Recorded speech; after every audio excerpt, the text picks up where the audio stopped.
Assalamualaikum warahmatullahi wabarakatuh dan juga salam perpaduan menyambut aspirasi kerajaan dan juga Kabinet Perpaduan. Agenda perpaduan ini diterjemahkan sudah pastinya pasca pilihan raya umum ke-15 dan juga pembentukan kerajaan perpaduan yang diterajui oleh Yang Amat Berhormat Datuk Seri Anwar Ibrahim, Perdana Menteri Malaysia ke-10. Dan aspirasi ini juga diterjemahkan apabila sebelum pilihan raya berlangsung dan juga sebelum manifesto itu digambarkan di peringkat Pakatan Harapan ataupun di pimpinan kerajaan pada ketika ini. Sudah pastinya untuk melihat bagaimana kementerian-kementerian yang bertindan dan juga bertindih antara satu sama lain akan dapat digabungkan untuk memastikan penjimatan perbelanjaan kerajaan akan dapat dilakukan, dan ini terrealisasi apabila Kementerian Sumber Asli, Alam Sekitar dan Perubahan Iklim digabungkan dan juga dijenamakan semula untuk kita memberikan gambaran bagaimana penjimatan ini boleh dilakukan, khususnya untuk mengelakkan sebarang pertindahan bidang kuasa ataupun pertindahan tugas oleh kementerian sebelum ini iaitu KETSA juga KASA. Saya pada malam ini amat bersati untuk sekali lagi kita membawakan gambaran naratif khas. Saya bersati untuk bersama dengan Yang Berhormat Tuan Nik Nazmi Nik Ahmad, Menteri Sumber Asli, Alam Sekitar dan Perubahan Iklim. Apa khabar Tuan? Sihat? Baik, alhamdulillah. Tahniah juga atas kejayaan Pakatan Harapan dan juga Kerajaan Perpaduan yang dibina untuk kita menerajui kerajaan pasca pilihan raya umum ke-15. YB, sibuk agaknya untuk kita melihat dalam tempoh seminggu ini waktu yang kritikal untuk rakyat menilai dan juga mengetahui apakah agenda dan juga pembaharuan yang akan dilakukan oleh setiap Yang Berhormat Menteri dan juga Yang Berhormat Timbalan Menteri yang dilantik dan juga dipilih. Cuma persoalan dan juga kita memberikan gambaran mukadimah pada malam ini, Kementerian Sumber Asli, Alam Sekitar dan Perubahan Iklim menggabungkan dua kementerian iaitu KETSA dan juga KASA. Sebagai permulaan, bagaimanakah kedua-dua kementerian ini digabungkan, ada juga mungkin dinamakan ataupun dijenamakan semula sebagai satu kementerian, YB? Ya, sebagaimana tadi disebut bahawa memang sebelum ini Perdana Menteri pernah umumkan hasrat beliau untuk mengecilkan saiz kabinet. Ya. Dan kita tahu bahawa KETSA dan KASA pernah bersama. Tetapi kali ini pendekatan yang diambil ialah untuk menggabungkan kedua-duanya. Ya. Dan saya fikir ini pendekatan yang lebih baik. Ya. Kerana bila kita bercakap soal air, tenaga, ia juga termasuk dalam portfolio ini walaupun tidak disebut. Perubahan iklim ialah perkara cabaran terbesar bagi zaman kita. Yeah. Jadi bila kita rangkumkan sekali, kita masukkan sektor sumber asli, soal hutan kita, soal tenaga kita, dan kita gabungkan dengan soal alam sekitar dan perubahan iklim ini, kita dapat mengambil pendekatan yang lebih holistik dan kita berharap bahawa ia akan membantu keazaman politik bagi kerajaan yang ada pada hari ini untuk menangani cabaran-cabaran alam sekitar. Kita sedia maklum kalau mengikutkan kepada agenda pemerkasaan kementerian ini di peringkat strukturalnya, kita sedia maklum konvensyen, undang-undang, malah peraturan-peraturan banyak dinilai ataupun diasimilasikan daripada peraturan dan juga konvensyen di peringkat antarabangsa, khususnya alam sekitar, perubahan iklim dan juga beberapa peraturan berkenaan tentang sumber-sumber asli dan juga sumber boleh guna.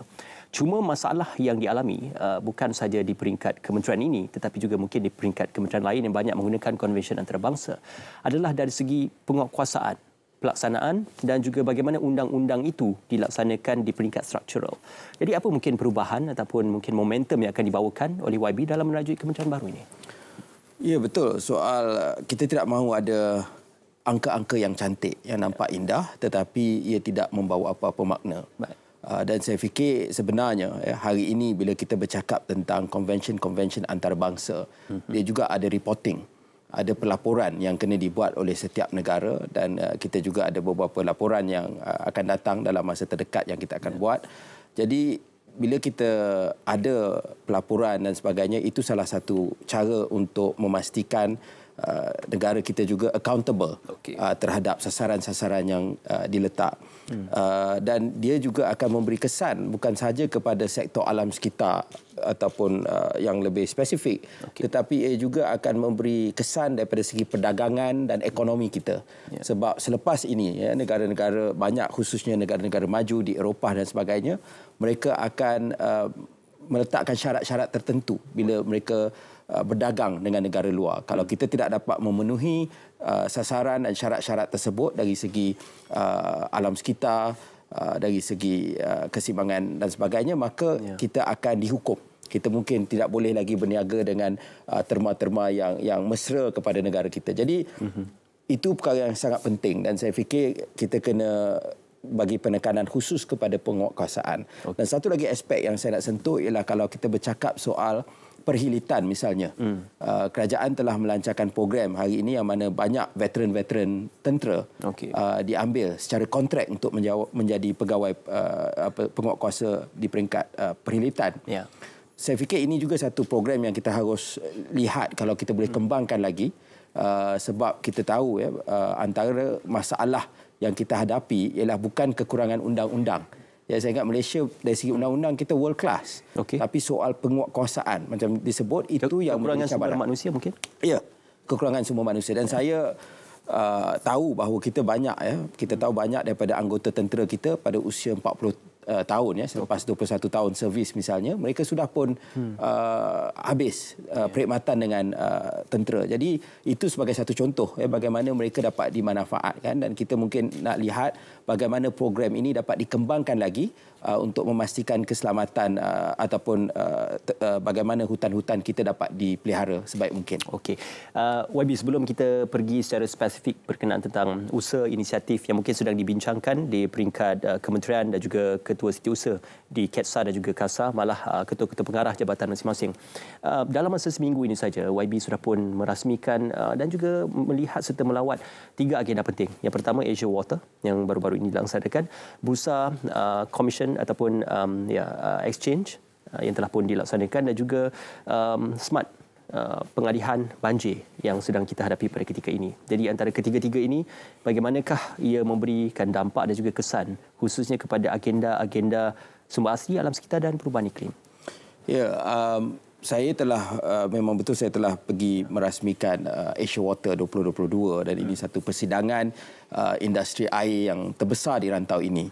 Dan kita meletakkan fokus bahawa menjelang tahun 2025 antara perkara besar yang kita nak fokuskan ialah bagaimana kita dapat mengatasi masalah-masalah air yang ada khususnya di beberapa buah negeri, misalnya Kedah, Kelantan dan Perlis. Kita tahu ada masalah air yang serius di negeri-negeri ini, khususnya isu peratusan rizab air yang rendah.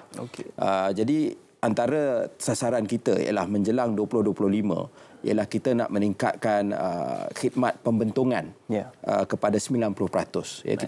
Kita nak elakkan air buangan itu masuk ke dalam sungai dan sebagainya.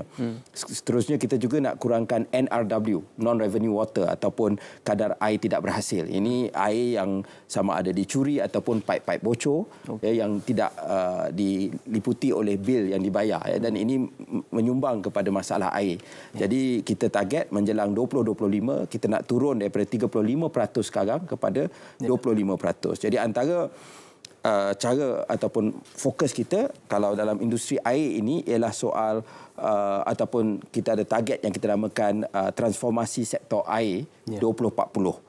Dan kita nak jadikan air ini sebagai satu sumber ekonomi baru dan Malaysia sebagai sebuah hub air. Sebab kalau kita lihat air ini tidak dilihat sebagai satu sektor yang bankable,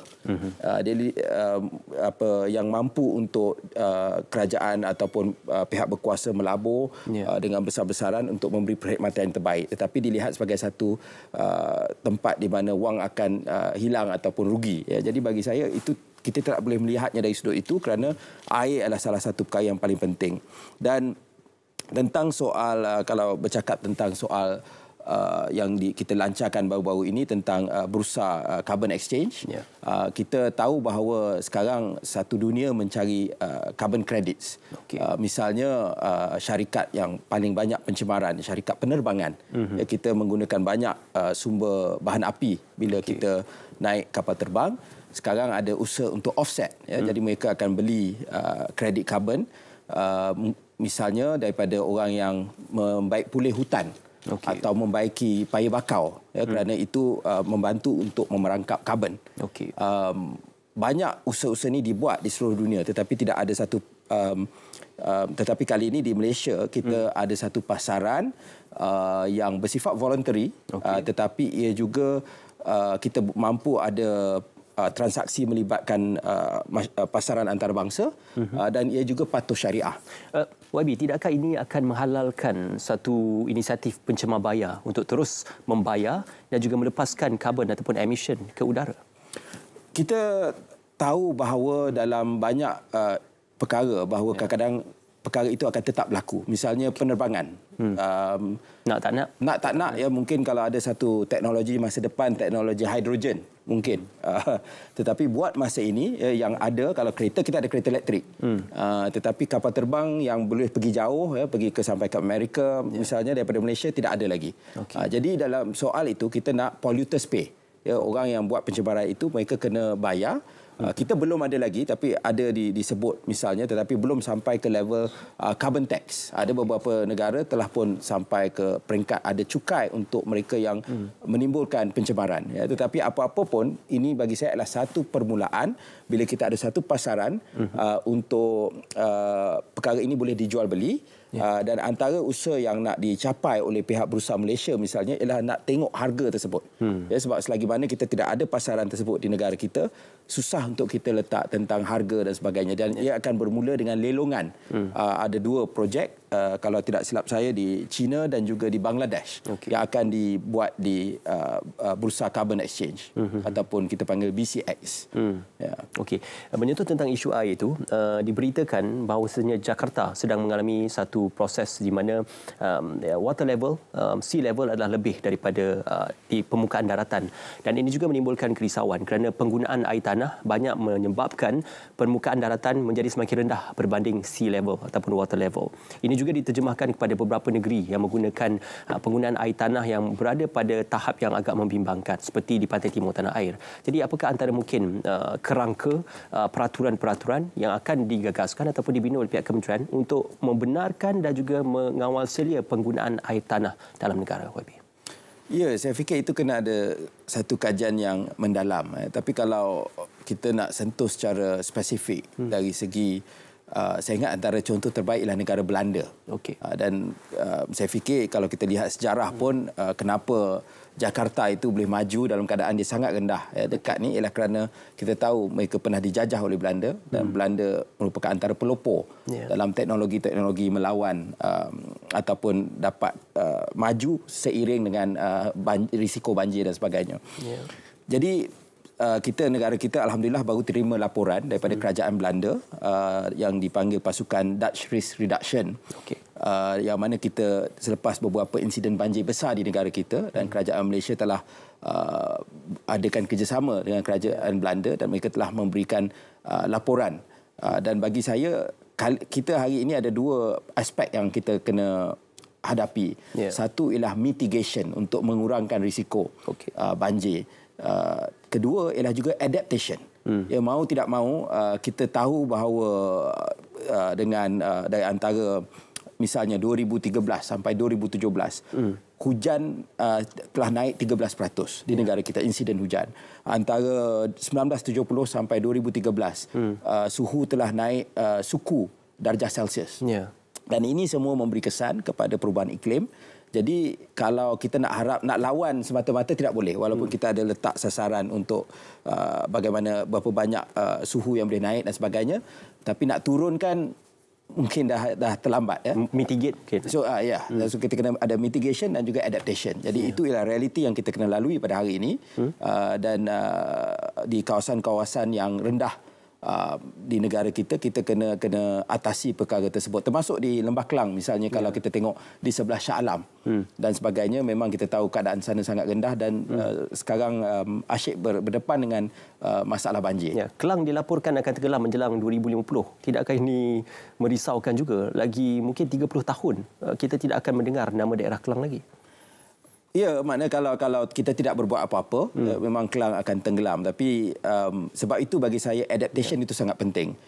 Mungkin kalau kita dengan saya tidak adalah spesifik laporan dan sebagainya, tetapi kalau kita mungkin dengan teknologi, dengan kita membuat empangan ataupun tembok banjir dan sebagainya, kita boleh menyelamatkan Bandar Kelang. Tetapi itu masalah real yang kita hadapi pada hari ini, dan kita tengok antara negara-negara yang paling vokal tentang soal perubahan iklim inilah negara-negara di Pasifik. Kerana mereka pulau-pulau yang agak tidak sama aras dengan laut, dan mereka tidak ada pilihan. Jadi kita kena Sebab itu usaha ini kena dihadapi secara bersama. Okey. Malaysia saja tak cukup. Kita sebenarnya sumbangan kita kepada pencemaran di dunia sangat kecil. Ya.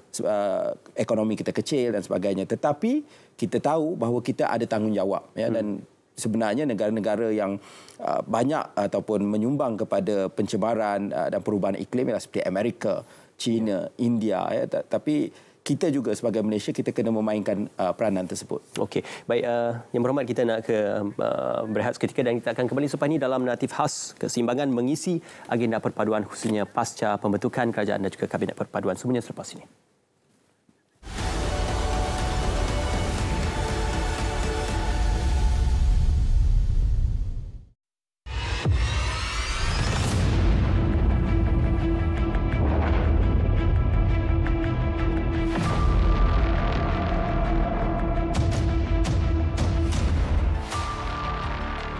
The number of malicious and false statements spread by SMS or social media platforms have become too widespread.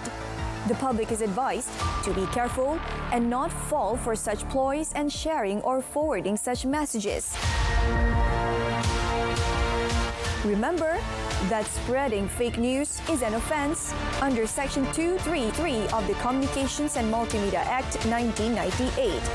This carries a penalty of a fine not exceeding 50,000 ringgit or up to 1 year imprisonment or both upon conviction.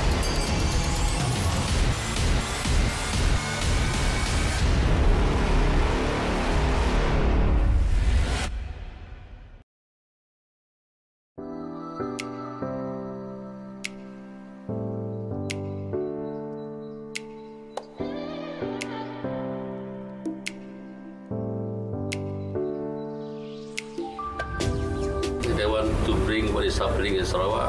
Hopefully di Kuala Lumpur, di Semenanjung ni, kita membawa experience kita dari sini. We don't have much problem with perpaduan. Ya. We are living in very harmonious situation. Ya.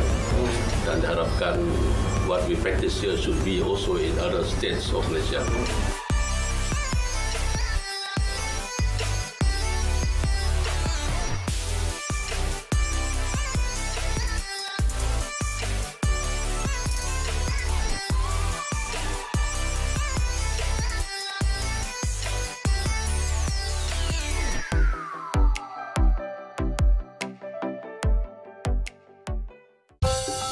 Ini Bob.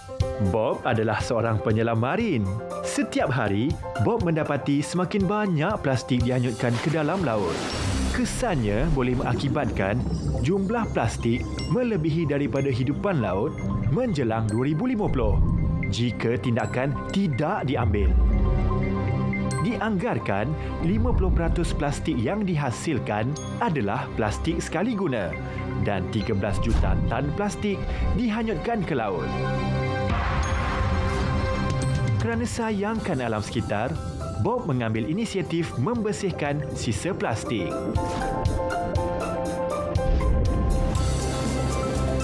Kita semua boleh memainkan peranan dalam menjaga alam sekitar. Hindari plastik sekali guna. Untuk maklumat lanjut, sila layari laman sesawang berikut.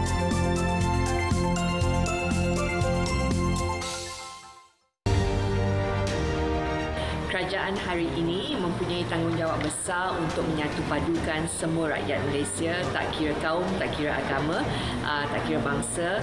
Kita kena pastikan kita menyalurkan semua tenaga kita untuk menyatukan rakyat kita, dan saya sebagai Menteri Belia dan Sukan mempunyai tanggungjawab untuk memastikan sukan hari ini akan menjadi platform di mana perpaduan boleh wujud di kalangan atlet kita dan generasi muda dan golongan belia yang akan datang bersama untuk bermain sukan.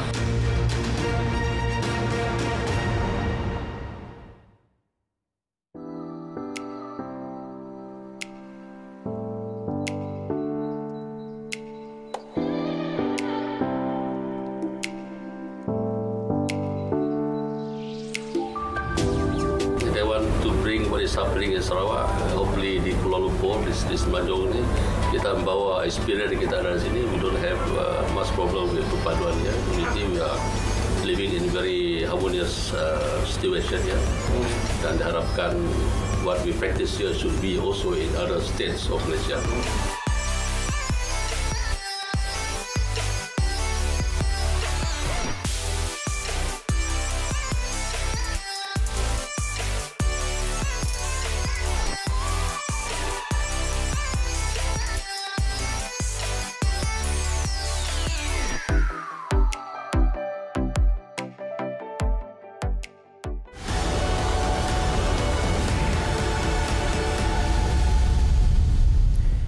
Ya, pasca kerajaan perpaduan, dua kementerian disatukan iaitu KETSA dan KASA menjadi Kementerian Sumber Asli Alam Sekitar dan Perubahan Iklim. Saya bersama dengan menterinya Yang Berhormat Tuan Nik Nazmi. YB, isu berkenaan tentang penggabungan dua kementerian ini dijadikan satu sudah pasti menunaikan janji yang telah pun dilafazkan oleh Yang Amat Berhormat Perdana Menteri. Cuma perihal berkenaan tentang penggunaan sumber manusia, bilangan sumber manusia dan apakah dari segi jabatan juga agensinya akan turut dikecilkan ataupun berkurangan pasca penggabungan dua kementerian menjadi satu ini, YB? Saya maklum bahawa ketika mungkin waktu sama ada sebelum atau selepas pilihan raya ketika Datuk Seri Anwar Ibrahim menyatakan hasrat beliau untuk mengecilkan bilangan menteri, ada pihak yang mengatakan nanti ada orang hilang kerja kan. Tetapi bagi saya sebenarnya kita kena faham penjawat awam yang bekerja secara tetap, mereka tidak akan hilang kerja. Memang kerja mereka tetap ada. Cuma yang berlaku pada hari ini ialah pejabat menteri. Kalau dulu ada menteri KASA, menteri KETSA, maka ada tinggal satu pejabat saja. Selain daripada lantikan-lantikan politik yang ada dalam pejabat tersebut, yang di kalangan penjawat awam, mereka akan kembali kepada servis dan mungkin akan dihantar ke jabatan lain dan sebagainya. Dari segi jabatan-jabatan, kalau ikut mesyuarat kabinet yang terbaru, tidak ada pengurangan ataupun penggabungan, bermakna semua agensi di bawah KETSA, semua agensi di bawah KASA diletakkan di bawah Kementerian Sumber Asli Alam Sekitar dan Perubahan Iklim. Maka tidak ada isu berkenaan tentang pelaksanaan tugas dan juga objektif-objektif yang telah digariskan sebelum ini, YB? Tidak ada. Okey. Tadi kita bercerita tentang perubahan iklim dan juga mungkin dampak yang akan berlaku sekiranya isu-isu ini tidak dimitigasikan ataupun ditangani sudah di awal. Berkenaan tentang kebergantungan kepada sumber asli. Negara kita sudah pasti puluhan tahun, malah ratusan tahun bergantung kepada sumber asli dan juga menjadi suatu sumber komoditi kepada negara. Cuma persoalan tentang guna tenaga sumber asli ini, kita seboleh-bolehnya untuk kita mencari sumber-sumber yang boleh diperbaharui. Ada beberapa sumber yang tidak boleh diperbaharui dan khususnya kerisauan berkenaan tentang penggunaan bagi tenaga elektrik, penghasilan tenaga elektrik dan sebagainya. Jadi, apa mungkin perancangan dan juga strategi yang dirancangkan oleh pihak kementerian bagi memastikan penggunaan itu bersifat optimum tetapi tidak menggadaikan masa depan negara kita dan juga hasil masa depan negara kita?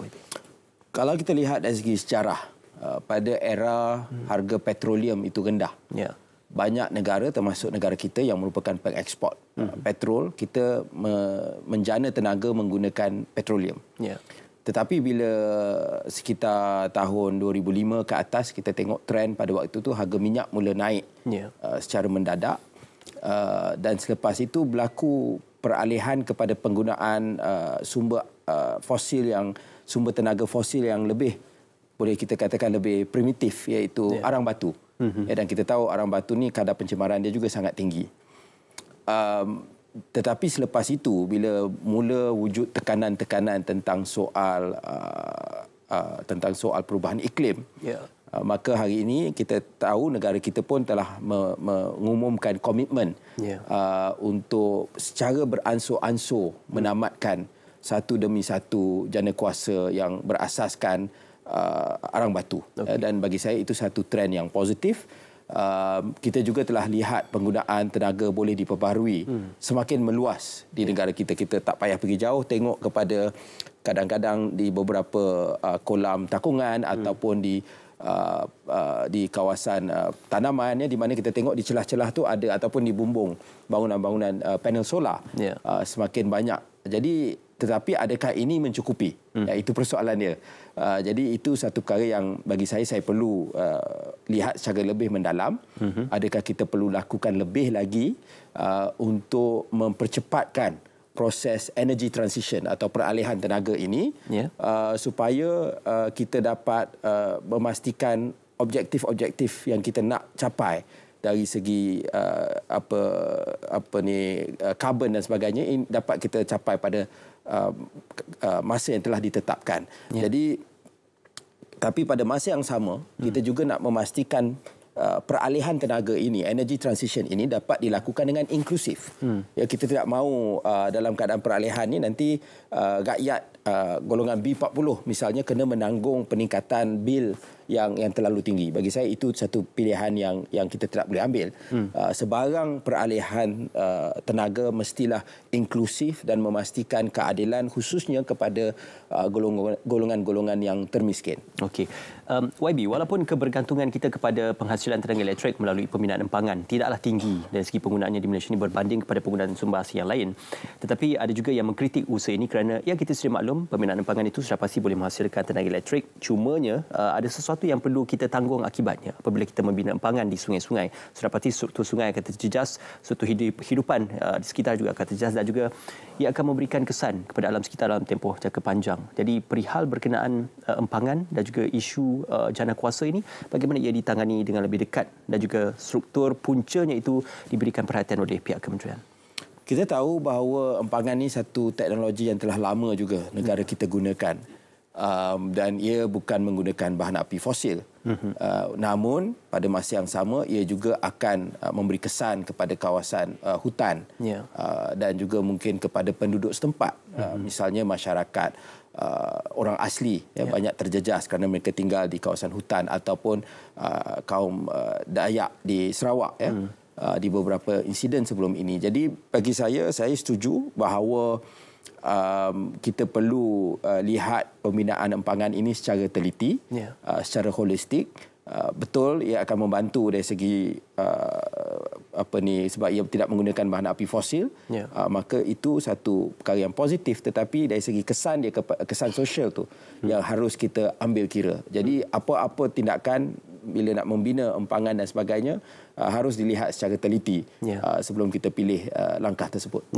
Bergerak maju ke hadapan, cadangan untuk kita bertukar kepada penggunaan kereta elektrik ataupun kenderaan elektrik, dilihat satu idea yang cukup menarik.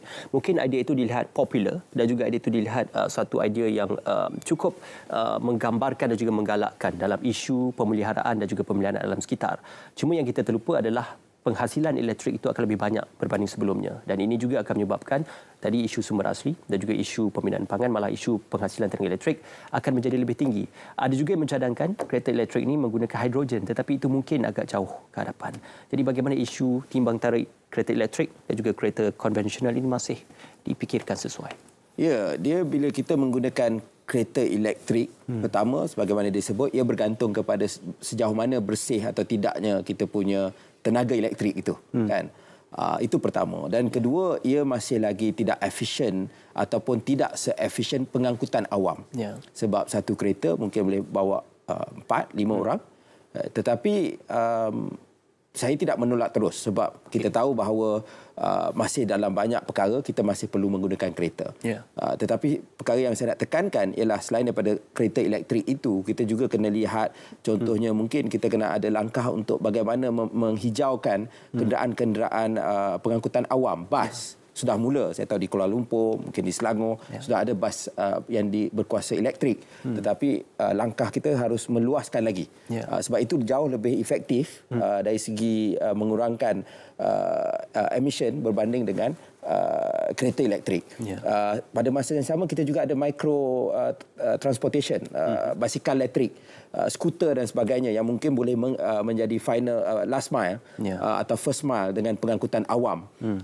Itu juga bagaimana saya tahu sebelum ini ada beberapa kekangan dari segi undang-undang untuk penggunaan mereka, tetapi bagi saya ia satu option yang juga kita harus lihat secara serius untuk melengkapkan pengangkutan awam di negara kita. Tetapi kalau bercakap tentang soal kereta elektrik ini, bagi saya ia still move forward. Maknanya kita kena melihat secara dekat.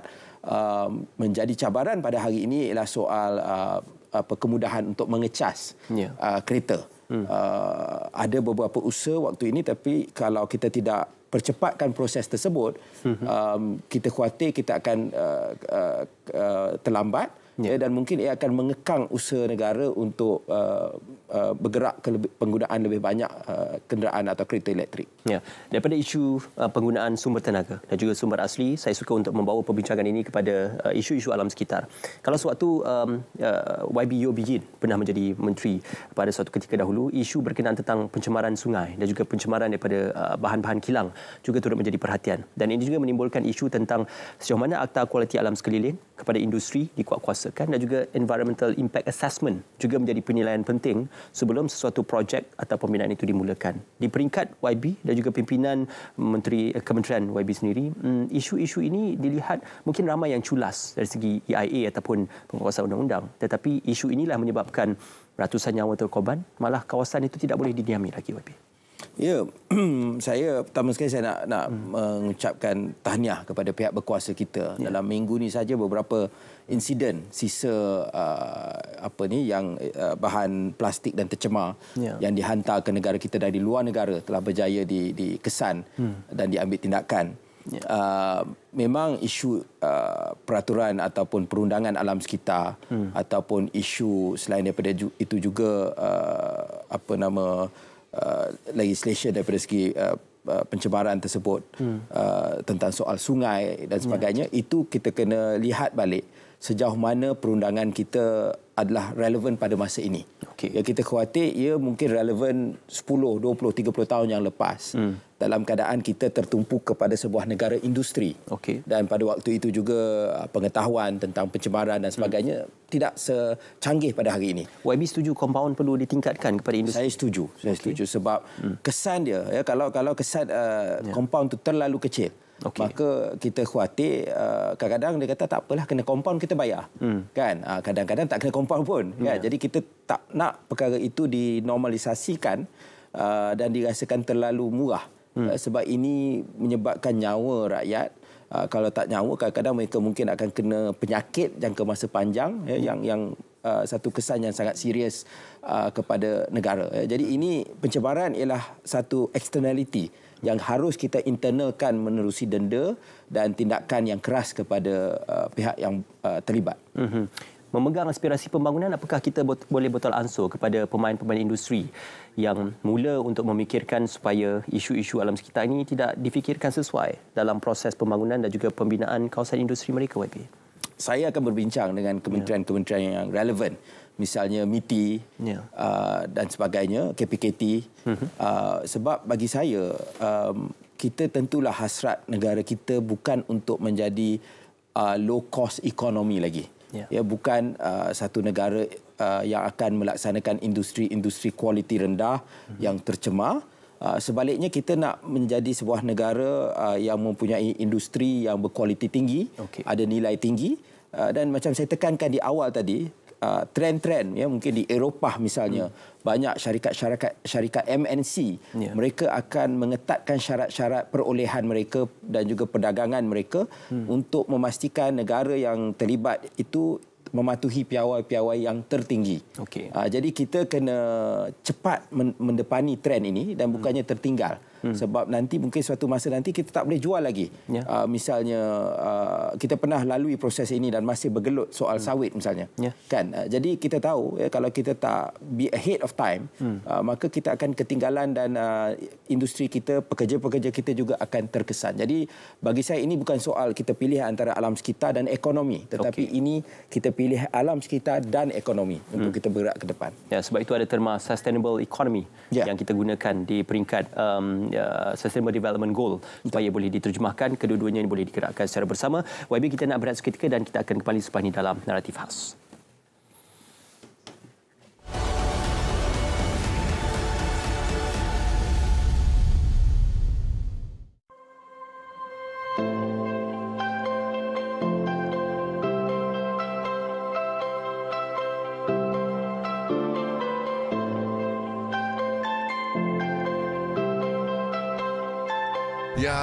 Disambut bersama-sama dengan masyarakat-masyarakat yang lain yang ada di negeri Sarawak. Kalau kita lihat persembahan jualan yang terdapat dalam tempat ini, dan ini menunjukkan kesefahaman, toleransi di antara masyarakat yang tinggal dalam negeri Sarawak.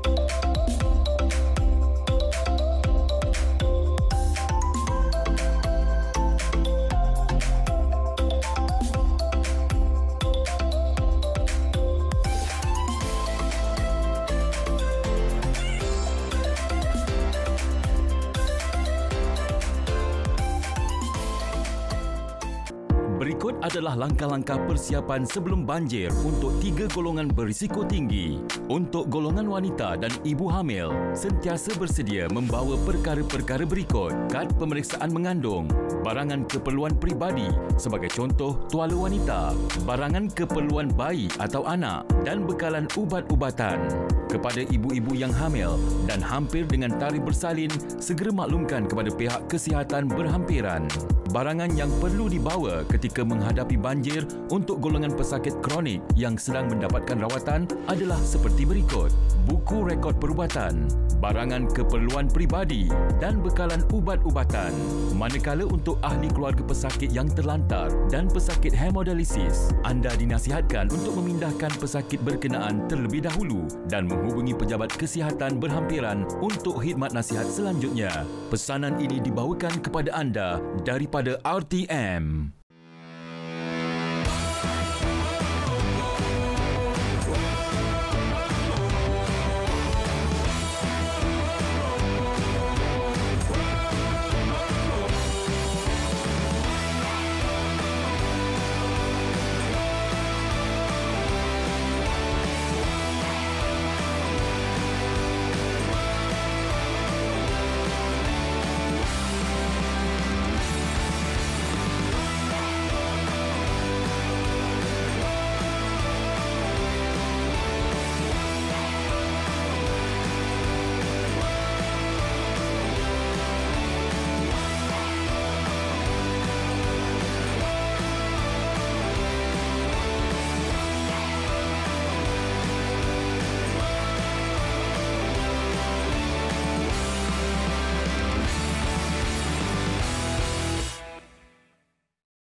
Ya, disambut bersama-sama dengan masyarakat-masyarakat yang lain yang ada di negeri Sarawak. Kalau kita lihat persembahan jualan yang terdapat dalam tempat ini, dan ini menunjukkan kesefahaman, toleransi di antara masyarakat yang tinggal dalam negeri Sarawak.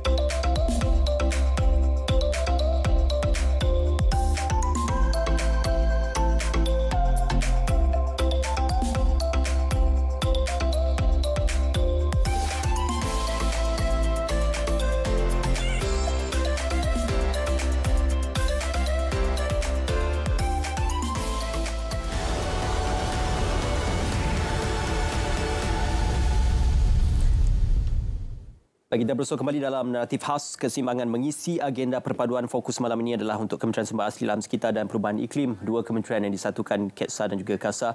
YB Tuan Nik Nazmi. YB, sebelum ini pernah kita dengar berkenaan tentang celaan dan juga bagaimana tomahan yang diberikan kepada Met Malaysia dan juga NADMA kerana kegagalan ataupun mungkin kelewatan dalam menangani isu banjir yang berlaku di Shah Alam ataupun di Selangor dan juga di beberapa kawasan tahun lalu. Dan tahun ini mungkin persediaan itu lebih rapi dan juga mungkin isu-isu berkenaan perkara itu sudah mula untuk dimurnikan kembali. Cuma di peringkat kementerian yang baru terbina atas penggabungan dua kementerian ini, bagaimana persediaan untuk memastikan isu-isu persediaan banjir bermula daripada amaran, persediaan, mobilisasi anggota dan juga tujuan penyelamatan, pemindahan mangsa-mangsa banjir akan dapat dilakukan sesegera yang mungkin mengurangkan impak kepada masyarakat yang terjejas di kawasan banjir. Ya, kita maklum bahawa banjir sudah bermula di beberapa buah negeri. Memang dijangkakan 10 hari bulan Disember kerana dia ikut juga kitaran bulan dan pada masa yang sama taburan hujan itu kedua-dua mempengaruhi. Jadi bila dua-dua datang sekali, kalau ikut jangkaannya 10 Disember dan seterusnya the next will be Christmas 25 Disember. Jadi memang kita tahu kemungkinan ataupun ramalan banjir itu menjadi sangat tinggi di banyak kawasan di seluruh negara. Jadi kedua ialah nak jelaskan juga ialah bahawa dari segi tugas, supaya saya tidak mendahului kementerian lain, NADMA di bawah jawatankuasa timbalan Perdana Menteri, dan mereka terlibat dalam soal menguruskan bencana. Saya ataupun kementerian saya ini terlibat dari soal mitigasi banjir dan juga ramalan banjir menjelang beberapa hari. Tetapi akhirnya saya tahu bagi rakyat mereka nak tengok bagaimana soal ini ditangani. Mereka tak kisah portfolio mana dan sebagainya. Ya. Jadi untuk hari ini sebenarnya kita dah ada sistem. Mungkin boleh ditambah baik, tetapi sistem sudah sedia ada. Laman web publicinfobanjir.water.gov.my. Jadi kita kalau di sana dia memberi makluman secara jelas tentang aras air dan juga taburan hujan terkini di kawasan-kawasan hotspot banjir. Lebih 5,000 hotspot banjir di seluruh negara. Dan boleh dilihat ramalan hujan ni sehingga 3 hari tempoh dia. Jadi bagi saya ini sesuatu perkara yang harus dimanfaatkan oleh rakyat untuk mendapat maklumat tentang risiko banjir. Dan jadi seterusnya ialah ada beberapa kategori banjir kan. Jadi satu ialah satu lagi ialah soal yang banyak berlaku di Kuala Lumpur, misalnya ialah soal banjir kilat. Dan ini mungkin soal peparitan, tapi juga soal kebersihan di parit dan sebagainya, itu juga harus ditangani. Dan saya difahamkan banyak PBT lebih proaktif kali ini dalam soal menyelenggara peparitan tersebut. Jadi, itu di bawah kementerian lain? Itu bawah kementerian lain pula. Jadi memang soal ini berkait-kait. Tetapi dari segi bagi saya telah pesan kepada kaki tangan kementerian saya bahawa mau tidak mau kementerian kita kena memainkan peranan yang proaktif. Kita tidak boleh tolak-menolak dalam soal nak menyelesaikan soal ini. Ya, boleh dikatakan Kementerian YB akan menerajui isu-isu ini ataupun masih lagi tertakluk kepada saya ingat dia ultimately NADMA tu akan memainkan peranan yang sangat besar, tapi dia berkait dari segi macam saya kata tadi, dari segi mitigasi, dari segi penyelenggaraan yang di bawah JPS dan juga ramalan cuaca dan sebagainya terletak di bawah kementerian saya. Jadi mau tidak mahu peranan kita memang besar dalam soal berdepan dengan banjir. Ya.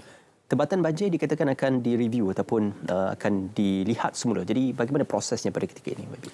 Ya, itulah istilah yang digunakan betul, direview sebab Perdana Menteri ada sebut tentang soal projek tebatan banjir 15 bilion ringgit. Dan ia melibatkan satu elemen direct award 7 bilion ringgit. Yang diwar-warkan ialah kononnya projek ini dibatalkan.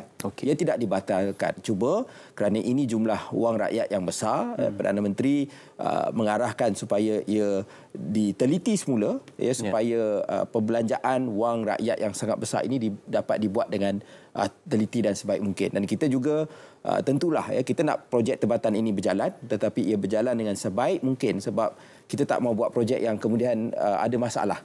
Kan, yang nanti tidak dapat membantu kita berdepan dengan masalah banjir. Jadi itu keputusan yang telah dibuat oleh kerajaan. Tempoh masa yang diberikan untuk penyelesaian bagi isu tebatan banjir ini? Saya ingat dalam masa yang terdekat sebab ada beberapa projek itu saya tahu ialah projek-projek yang sangat mustahak di beberapa kawasan hotspot banjir yang mana harus memang kalau boleh kita nak mulakan segera tetapi soal bagaimana projek itu di award dan sebagainya itu kita nak teliti sebelum ia disambung semula. Ya. YB Rafizi sebelum ini pernah mendakwa mantan Menteri Kasar berkenaan tentang isu tebatan banjir itu. Jadi bagaimana perihal dan juga menekuni dan juga menelaah semula perkara ini berkenaan tentang isu-isu ketilisan ataupun dakwaan salah laku yang berlaku dalam kementerian sebelum ini, YB? Saya ambil pendekatan bahawa secara umum saya bila bertemu dengan penjawat awam dua kali sebab saya bertemu dengan penjawat awam KEXA dan kemudian KASA. Saya punya mesej mudah. Saya kata saya tidak berminat nak buka cerita-cerita lama. Kita fokus untuk bergerak ke depan. Sebab isu rakyat memerlukan kita untuk bergerak ke depan. Tetapi ya, mesej saya jelas bahawa sebarang tindak tanduk kita diperhatikan. Ini kerajaan perpaduan, ya, rakyat memasang mata ya, untuk memastikan kita melakukan kerja sebaik mungkin. Ya. Jadi sebab itu kita harus melaksanakan setiap kerja kita dengan amalan integriti yang tertinggi dan terbaik. Ya. Jadi itu pesanan saya. Jadi saya lebih minat untuk melihat mereka buat kerja, tetapi buat kerja itu dengan sebaik mungkin dan setelus mungkin. Okey. YB, daripada isu berkenaan tadi kita bercerita tentang sumber asli, alam sekitar dan perubahan iklim, kita beralih kepada isu perhilitan pula. Yang pada awalnya YB ada menyentuh berkenaan tentang isu menambah bilangan pegawai penguatkuasa di peringkat perhilitan. Cuma yang menjadi isunya adalah saban hari dan juga saban tahun kita mendengar banyak hasil-hasil bumi dan juga hasil-hasil hutan negara telah pun dibawa keluar. Malah isu tentang flora dan juga fauna juga yang ditarah dan juga digadaikan kepada negara-negara luar dan sebagainya, dibawa secara haram. Jadi perihal tentang isu ini, di manakah letaknya titik sempadan untuk kita memastikan isu ini tidak terus berlaku? Malah baru-baru ini saja kita dengar penjualan gading gajah menjadi satu perkara yang cukup membimbangkan, yang akan menyebabkan flora dan fauna kita akan terhakis dan juga akan terjejas disebabkan oleh kegiatan ekonomi haram ini. Ia gambaran yang paling mudah yang saya boleh berikan. Kalau kita membesar dulu, cerita badak sumbu ni kita membesar dengan belajar bahawa badak sumbu ni ada dalam hutan kita. Tapi hari ini perkara tu orang dah tak jumpa dah badak sumbu. Tengok kat zoo lah. Tengok kat zoo. Jadi ia akan berubah dengan cepat. Mungkin kita rasa harimau, kita rasa akan tetap ada, ataupun gajah akan tetap ada, tetapi jangan terkejut kalau negara yang mana pasukan bola dia dikenali sebagai Harimau Malaya, tiba-tiba kita tidak ada lagi harimau suatu ketika nanti. Jadi sebab itu bagi saya kita kena ada rasa kesedaran yang sangat tinggi. Hari ini kita tak boleh salahkan mereka tak boleh salahkan binatang, haiwan liar, sebab ini tempat tinggal mereka. Kita yang sedikit demi sedikit menarah dan mengambil tempat tinggal mereka, dan ia akan berlaku konflik antara manusia dan juga hidupan liar. Jadi sebab itu bagi saya kita kena ada satu dasar yang jelas bagaimana untuk kita mengelakkan kehilangan khazanah-khazanah ini. Buat masa ini misalnya kerajaan telah bagi komitmen kepada polisi biodiversiti kebangsaan 2016-2025 dan seiring dengan Convention Biodiversity di peringkat antarabangsa. Jadi bagi saya kita kena lihat bagaimana kita dapat memelihara perkara ini, dan sebenarnya kita juga dapat manfaatkan kelebihan-kelebihan ini. Mungkin dari segi ekonomi juga ada kelebihan dia. Jangan kita hanya lihat bila kita memelihara perkara ini maka ia akan jadi satu kos yang besar kepada ekonomi kita. Tetapi perlu ada keazaman politik. Yang mana kita tidak boleh lihat soal biodiversity ataupun soal pemeliharaan ini sebagai hanya satu slogan untuk kita bercakap, tetapi kita tidak berbuat apa-apa dan kita tidak menahan atau mengawal pembangunan yang berlaku di kawasan negara kita. YB, pengguna media sosial ada membuat lelukon ataupun lawak jenaka berkenaan kalau tengok Malaysia daripada atas satelit, nampak sudah pun gondol di beberapa kawasan hutan yang dahulunya penuh dengan kehijauan. Ini juga banyak merujuk kepada isu-isu tentang pembalakan. Dan kalau diikutkan isu hutan ini mungkin merujuk pada isu bidang kuasa kerajaan negeri. Cuma mungkin kita nak dapatkan respon sedikit daripada YB selaku Menteri Sumber Asli, Alam Sekitar dan Perubahan Iklim berkenaan isu pembalakan, sama ada pembalakan haram ataupun pembalakan berlesen, yang mungkin kadang-kala pemantauan itu tidak setegas dan juga tidak seperti seharusnya untuk kita memastikan agar pembalakan itu dikatakan sebagai sustainable. Ya, saya setuju bahawa dia ada dua aspek. Satu, pembalakan yang haram. Memang kawasan itu kawasan hutan simpan yang tidak boleh disentuh tetapi telah ditarah misalnya. Kedua ialah kadang-kadang sebab dia bermain dengan kategori. Ada juga yang dikatakan ada, kalau misal ada tempat yang dibenarkan pembalakan tetapi dia juga ada syarat berapa besar kayu-kayu pokok yang boleh ditebang dan sebagainya. Kalau terlalu adalah saiz-saiz bagaimana mereka ukur dan sebagainya. Jadi bila perkara itu tidak dipantau, maka kita akan melihat ia akan memberi kesan kepada kawasan hutan tersebut. Ya, mungkin kalau boleh dibuat secara sustainable, boleh dibuat. Tetapi isu dia ialah pemantauan tersebut. Kan? Jadi bagi saya memang antara cabaran yang dihadapi selama ini ialah soal bidang kuasa kerajaan negeri dan juga kerajaan persekutuan. Tetapi mau tidak mau, kita juga kena fikir cara yang terbaik. Kalau kita boleh dapat memberikan manfaat kepada negeri-negeri yang sebelum ini bergantung kepada penebangan hutan untuk mencari sumber, sekarang menerusi carbon credit dan sebagainya, mungkin kita boleh cari jalan bagaimana mereka melihat ada satu option yang lain, ataupun bagaimana memelihara hutan itu pun boleh memberi keuntungan kepada kerajaan-kerajaan negeri. Sebab kadang-kadang bila tidak ada option tersebut, maka mereka merasakan dengan tebang hutan sajalah mereka boleh dapat hasil untuk negeri. Ya, isu di Kedah bagaimana YB untuk diselesaikan? Mungkin ada perbincangan lanjut bersama kerajaan negeri Kedah? Ya, saya belum meneliti secara detail lagi perkara tersebut, tetapi insya-Allah kita akan tengok dengan lebih mendalam dalam sebahagian daripada review saya tentang beberapa perkara-perkara besar yang dihadapi di negara kita, dan itu antara prioriti saya lah. Baik. Okey, YB, kita nak kembali berjeda seketika dan kita akan kembali dalam naratif khas keseimbangan mengisi agenda perpaduan untuk fokus alam sekitar dan juga perubahan iklim.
Janganlah lupa padamkan komputer.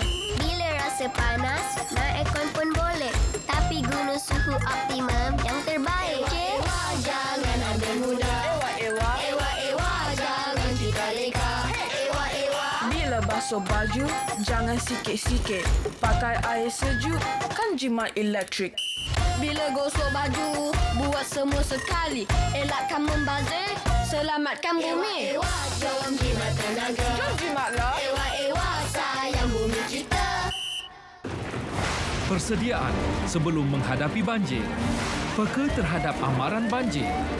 Simpan dokumen penting dan sediakan beg kecemasan. Bersedia untuk berpindah sekiranya diarahkan pihak berkuasa. Langkah-langkah dilakukan semasa banjir. Dapatkan maklumat situasi terkini daripada sumber yang sahih. Berpindah segera apabila diarahkan. Jangan sentuh mana-mana peranti elektrik dalam keadaan basah. Jangan cuba harungi air deras. Langkah-langkah dilakukan selepas banjir. Jangan hampiri talian elektrik yang putus atau jatuh. Elakkan memakan makanan yang terkena air banjir. Elakkan terdedah kepada air banjir supaya tidak dijangkiti penyakit berjangkit bawaan air. Pulang ke rumah hanya setelah situasi disahkan selamat.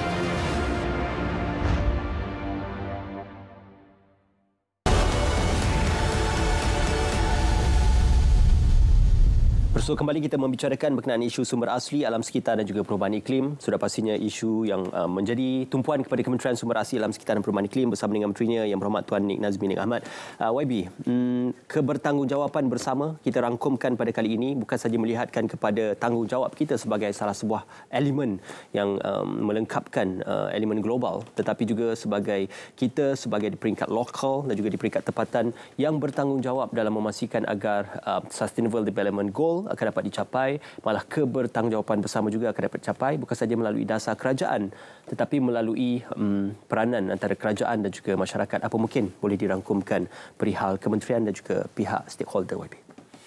Ya, betul memang bahawa kita perlu satu pendekatan yang bukan sahaja di peringkat kerajaan tetapi kena menyeluruh.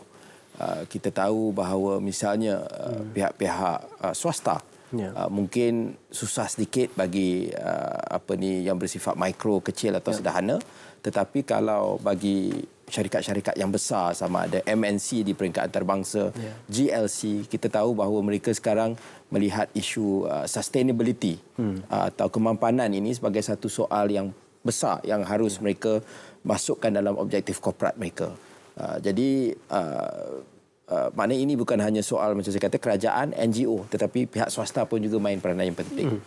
Jadi memang itu antara yang kita cuba tekankan sebab kalau kerajaan saja yang ambil tanggungjawab ini mungkin tak cukup untuk kita nak capai matlamat-matlamat yang telah ditetapkan. Soalnya memang kita ada satu krisis iklim. Dia dah macam darurat iklim. Jadi kalau ada darurat ni dia sangat mendesak dan kalau kita tidak buat sesuatu yang lebih dari biasa, maka kita tidak akan dapat wariskan satu bukan negara, satu bumi yang lebih baik untuk anak cucu kita. Ya. Selepas pembentukan kerajaan perpaduan ataupun lebih tepatnya kabinet perpaduan ini, masyarakat dan juga pengundi malah rakyat Malaysia menginginkan untuk melihat apakah mungkin dalam tempoh sebulan ini isu-isu dan juga agenda yang akan dibawa mungkin minggu hadapan ataupun 2 minggu lagi, dan juga dalam pembentangan Dewan Rakyat nanti apa mungkin isu-isu yang major prioriti yang akan dibawa oleh YB sendiri. Ya, kita tahu bahawa kerajaan perpaduan ini kita menggabungkan banyak gabungan yang bertanding atas platform yang berbeza dengan manifesto yang berbeza. Tetapi secara umumnya bila kita buka balik, lihat balik, bandingkan tawaran-tawaran yang diberikan oleh masing-masing komponen yang sekarang ini membentuk kerajaan perpaduan, kita tengok ada banyak overlap. Dan saya fikir bagi peringkat saya, kita nak lihat tentang khususnya bagaimana negara dapat memastikan kita capai objektif-objektif khususnya di peringkat konvensyen antarabangsa dalam keadaan yang equitable. Macam saya kata, menyedari bahawa kita ini negara yang masih membangun, yang merupakan penyumbang kecil kepada perubahan iklim, tetapi kita juga tahu bahawa kita ada tanggungjawab. Jadi kita nak tengok bagaimana negara dapat memainkan peranan proaktif dan saya juga nak memastikan ekonomi kita khalis masa depan dengan menyediakan mereka untuk menjadi sebahagian daripada ekonomi yang lebih sustainable ini. Ya, semakan bajet 2023 akan berlaku nanti. Apakah di peringkat kementerian semakan bajet untuk kementerian juga akan berlaku? Kita akan review dan tengok apa yang paling mendesak untuk kita bawa ke dalam bajet 2023. Okey, Yang Berhormat Tuan Nik Nazmi, terima kasih bersama dengan kami. Itu dia Yang Berhormat Tuan Nik Nazmi Nik Ahmad, Menteri Sumber Asli Alam Sekitar dan Perubahan Iklim. Terima kasih pihak Kementerian Sumber Asli Alam Sekitar dan Perubahan Iklim. Kita tinggalkan anda, sudah pastinya tangan-tangan manusia inilah bertanggungjawab untuk memperbetulkan dan juga menjaga kelestarian alam sekitar, kerana kita ungkap kembali daripada surah Al-Rum yang mana menyatakan telah berlaku kerosakan di darat dan juga di laut disebabkan oleh tangan-tangan manusia. Maka tangan-tangan inilah yang perlu untuk membetulkannya. Dengan itu, terima kasih kerana bersama kami dalam naratif khas keseimbangan mengisi agenda perpaduan fokus kepada sumber asli alam sekitar dan juga perubahan iklim. Dengan itu, Assalamualaikum, salam perpaduan, selamat malam.